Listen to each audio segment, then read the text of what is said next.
Leah from Leah's Cookbook Ideas. Today in this video I'm going to show you how to make Cajun prawns. Quick and easy and a simple little appetizer if you want to impress your guests. So let's go and I'll show you how.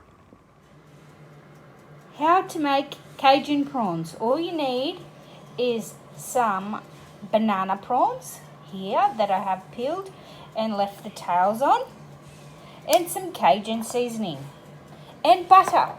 How simple is that? So I'm going to season them with the Cajun seasoning and then put butter in the pan, heat them up and cook them, and voila! So here the prawns are marinated in the Cajun seasoning. I put some garlic in as well. So just have to add the butter and voila!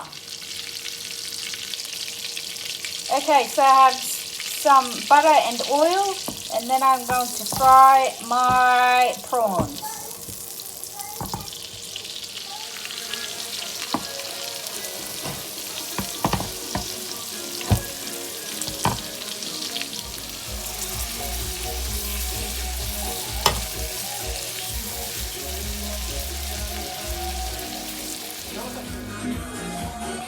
There you go.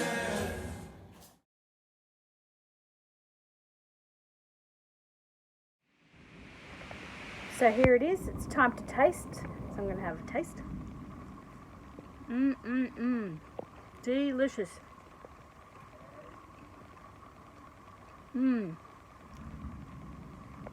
So if you love this video, please give me a thumbs up, subscribe to my channel, and I'll see you next time for another fun video. Cheers!